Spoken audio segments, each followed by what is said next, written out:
Let me begin by thanking Professor Shaoli Gun for inviting me to give the first number theory webinar of the Institute for Mathematical Sciences. It's a pleasure to speak to all of you. So the topic of the lecture is on the normal number of prime factors of sums of Fourier coefficients of eigenforms. Here in this first slide, you see the entrance to the Institute for Mathematical Sciences, a nice picture here. So our main theorem is joint work with Kumar Murty and Sudhir Pujahari, and it says the following. Suppose we have two independent normalized Hecke eigenforms f and g of weight 2. Assuming a quasi-generalized Riemann hypothesis, we will show that the number of prime factors of af of p plus ag of p minus log x whole squared is O of pi of x log x. The sum is over primes p, such that the sum a sub f of p plus a sub g of p is not 0, and here omega of n denotes the number of prime factors of n. Quite a bit of explanation is needed, also as motivation, and in order to understand that, we'll begin with some history. The idea of normal order goes back to the paper of Hardy and Ramanujan. Let omega of n be the number of distinct prime divisors of n. So omega of n is 1 if and only if n is a prime power. Is there any regularity in the behavior of omega of n? In 1916, Hardy and Ramanujan showed that omega of n is usually log n, and we say omega of n has normal order log n. So what does this usually mean? Well, the Hardy-Ramanujan theorem, proved by G.H. Hardy and Srinivas Ramanujan in 1916, says the following. Fix an epsilon positive, the number of n less than x, such that omega of n minus log n is bigger than log n to the half plus epsilon, is little o of x as x tends to infinity. So in other words, with probability 1, we have omega of n minus log n less than or equal to log n to the half plus epsilon. The paper was innovative for its use of the rudimentary sieve method. Now, about 20 years later, Turan gave a simple proof of the Hardy-Ramanujan theorem by showing that summation omega of n minus log n whole squared is O of x log x. And he did this in a very elementary fashion using very elementary number theory. So this is a picture of Turan. Turan writes that when writing Hardy first in 1934 on my proof of Hardy and Ramanujan's theorem, I did not know what Chebycheff's inequality was and of a fortiori of the central limit theorem. Erdos, to my best knowledge, was at that time not aware too. It was Mark Katz who wrote to me a few years later that he discovered when reading my proof in the Journal of the London Math Society that this is basically probability theory, so was his interest turned to the subject. Apparently Katz asked if Turan could prove similar estimates for higher moments, omega of n minus log n to the power k. Turan replied that he saw no interest in doing this because he found no applications for such a result. The famous Erdos-Kac theorem says that the number of n less than x such that omega of n minus log n divided by square root log n lies between a and b is given by the probability density function, the normal density function, e to the minus t squared over 2 divided by root 2 pi. And this work led to the creation of probabilistic number theory as well as inspiring new sieve methods. This is a theorem of Paul Erdos and Mark Katz.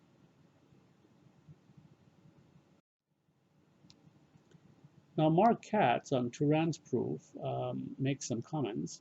Katz hinted in his letter that if one could derive similar estimates for these higher moments, then there's a normal distribution law for omega of n. Turan continues that though he realized he could estimate the higher moments, he found absolutely no interest to do it actually. His reasons, he confesses, for not doing so were that he saw no applications of such result. It was Mark Katz who picked up the sequence of ideas leading to the possibility of applying the central limit theorem to additive number theoretic functions. He recalls that if I remember it correctly, I first stated as a conjecture the theorem on the normal distribution of the number of prime divisors during the lecture in Princeton in March 1939. Fortunately for me, and possibly for mathematics, Erdos was in the audience and he immediately perked up. Before the lecture was over, he had completed the proof, which I could not have done not having been versed in the number theory methods, especially that related to sieve. He continues, with Erdős' contribution, it became clear that we have had a beginning of a nice chapter in number theory, bringing upon it to bear the concepts and methods of probability theory. So what's the moral? Well, don't judge the importance of your own work. Probably just do it. So a generalized Hardy-Ramanujan theorem is my first focus in our paper. Given any sequence AP, can we derive a general Hardy-Ramanujan theorem, and exactly what is needed? Now, we formulate the theorem in terms of sequence indexed by prime numbers. You don't need to take prime numbers. You can take any subset of the natural numbers and proceed accordingly. But it is more suggestive, especially with the applications we have in mind, to index our sequence with prime numbers. So throughout P will denote a prime number, and we're going to suppose that our sequence has a polynomial growth. That is, AP is O of P to the A for some fixed A. And for each prime L, we're going to let pi xl be the number of primes less than x such that AP is 0 modulo L. Now keep in mind that we're also taking a sequence of numbers which are not 0. So for each A sub P, there are only finitely many prime divisors of AP. And so we are going to assume that there exists a delta of L such that if you take pi of xl minus delta of L pi of x and sum that over L less than x to the eta for some fixed eta, it's O of x over log x. So this, we hypothesize that there exists some eta such that this condition holds. Assume further that summation delta of L minus 1 over L, as we sum over all the L's, is O of 1. So in other words, delta of L is like 1 over L on average. Assuming these three conditions on our sequence, you can now prove that summation omega of A sub P, P less than x is pi of x log x plus O of pi of x. So recall that A sub P is O of P to the A, and that we have a condition on pi xl. So these are the three conditions that we need in order to get what we would call the average order of omega A sub P. Now to get the normal order, we need the second moment. In order to do that, we take that the number of prime factors P for each distinct primes L1 and L2, we take pi x L1, L2, and we count the number of primes P such that AP is 0 modulo L1, L2, and assume now for some eta 1, which is less than eta, that we have summation pi x L1, L2 minus delta L1, delta L2 pi of x, as we sum over L1 and L2 less than x to the eta 1, L1 not equal to L2, this whole sum turns out to be O of x over log x. Notice that these conditions look like some sort of Bombiri-Vinogradov style theorems, but they're much substantially weaker because in the Bombiri-Vinogradov style theorems you have x over arbitrary powers of log, but here we're only asking for x over log x. Now assuming this extra hypothesis, we now get the second moment. Omega squared of A sub P is pi of x log x squared plus O of pi of x log x. Now applying Chebycheff's inequality, we find easily that the number of primes P less than x for which omega of A sub P minus log x is bigger than log x to the half plus epsilon is little o of pi of x. So in other words, normal order result requires very little in terms of axiomatization, and it comes very easily from this general setup. So this is just background for what we're going to do later. Now, we want to apply this study to coefficients of modular forms, and the key theorem that links coefficients of modular forms to some sort of Chebotarev density theorem is the l-adic representation discovered by Deligne. Let F be a normalized Hecke eigenform of weight k with p Fourier coefficient a sub f of p. Let sub g sub q be the absolute Galois group over the rationals, the Galois group of q bar over q. Deligne showed that there's a l-adic representation, rho sub L sub f, from the absolute Galois group to GL2 ZL such that trace of rho LF sigma p equals a sub f of p. Here, of course, I'm assuming that my Fourier coefficient are all integers. So if they're not integers, you have to kind of go to a higher number field and look at GL2 of the ring of the l-adic integers over that number field. Now, so Deligne showed that the existence of a general representation of rho sub f, such that which goes from GQ into GL2 Z hat, which is the profinite completion of Z, with the trace of sigma p to be AF of p and the determinant to be p to the k minus 1. And so since Z hat is the product of ZLs, we can deduce many divisibility results from this one representation. So it is this theorem that allows for an arithmetic study of the Fourier coefficients of eigenforms combined with an appropriate use of the Chebotarev density theorem. So I'll recall what the Chebotarev density theorem is, but it's the Frobenius automorphism sigma p that allows us to move toward the application of the Chebotarev density theorem. So what is the Chebotarev density? Here's a picture of Chebotarev. Let K over Q be a finite Galois extension with group G, then the map P goes to sigma P is equidistributed in the space of conjugacy classes. In other words, if you give me a conjugacy class C of G, the number of primes P less than X such that sigma P belongs to C is asymptotic to mod C over mod G times pi of X as X tends to infinity. This is exactly what you'd expect, but it was proved by Chebotarev in 1927. Now we'll use two versions of the effective Chebotarev density theorem, which is a much later vintage. One due to Lagarius and Erdos-Kac assumes GRH, approved in the 1975, I believe. And the other is due to myself, Kumar, and Sada, and assumes in addition the art and holomorphic conjecture. So the advantage of using that is that sometimes the error terms are slightly better. So application of the Chebotarev density theorem. The existence of the Deligne representation allows us to say the following. Given a Hecke eigenform f with p Fourier coefficient AF of p and a prime L, co-prime to the level f of p, set of primes p for which AP of AF of p is A modulo L has a Chebotarev density delta LA. The effective versions of the Chebotarev density theorem allows us to give a precise estimate asymptotic formula for the error term for the number of such primes.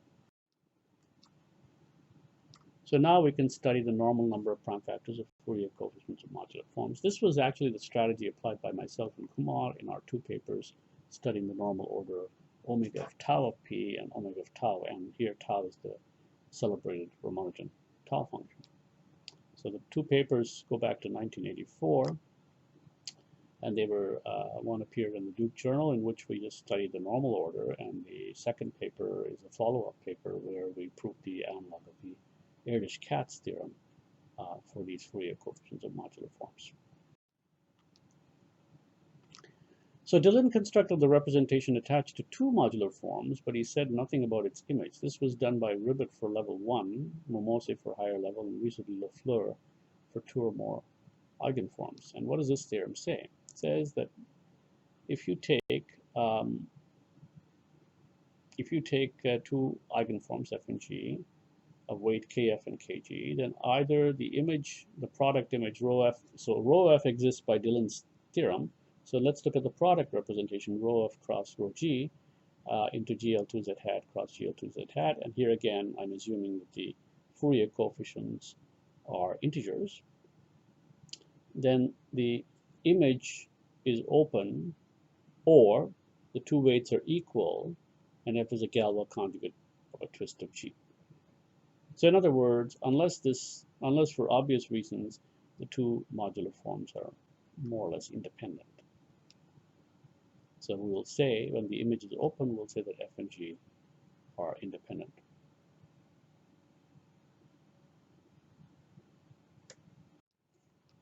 So what does this mean? If f and g are independent and the density of primes p such that AF of p is congruent to A mod L1 AG of p congruent to B mod L2 is given by delta L1A delta L2B, where L1 and L2 are primes, not necessarily distinct, And the density of primes AF of P congruent to A mod L1 is delta L1A, and the density of primes with AG of P congruent to B mod L2 is delta L2 of B. And we'll use this result to study the number of prime factors of the sum AF of P plus AG of P. In particular, we'll show that the set of primes L for which divides set of primes P rather for which L divides AF of P plus AG of P has a Chebotarev density delta of L. And from the analysis of the relevant group theory, it will transpire that for F and G independent, delta L equals 1 over L plus O of 1 over L squared. This means that we can apply our axiomatic framework to derive the normal order via an effective Chebotarev density theorem. So let's go back to this work of Ribot, Momose, and Lafleur and look at these representations. So we have this product representation to GL2Z hat cross GL2Z hat. And if we look, since Z hat is a product of two ZL, product of all the ZLs, the l-adic integers, we get a factorization of the following shape that we have l-adic representations just by looking at the components. And the image equals the set of all pairs u comma u primes. The determinant of u is v to the k1 minus 1. And the determinant of u prime is equal to v to the k2 minus 1 for some v, the same v, in ZL star. So recall that if sigma p denotes the Frobenius automorphism attached to p in GQ, then AF of p is the trace of rho L of sigma p, AG of p is the trace of rho L of G sigma p, where A sub F of P and A sub G of P are the p Fourier coefficients of F and G, respectively. So this is the theorem. Now, the other point to keep in mind is the l-adic integers are pasted together by taking modulo L to the n, so that we can, looking at it modulo L, you get information about prime divisors. When the weights of F and G are both equal to 2, we see that the condition now here becomes the determinant of U equals determinant of U prime. So now we need to do a little bit of group theory. We need to calculate the orders of certain groups and determine the size of appropriate conjugacy classes. So we need to study the group of elements U comma U prime in GL2FL cross GL2FL, such that determinant of U is equal to determinant of U prime. Our first goal is to determine the size of GL. Now this is easily done just by using the first isomorphism theorem. Consider the map GL2FL cross GL2FL into FL star, given by U comma U prime, going to determinant of U over determinant of U prime. This is a surjective map whose kernel is precisely GL, and since we know the order of GL to FL, we deduce immediately that GL has size L to the 7 plus O of L to the 6.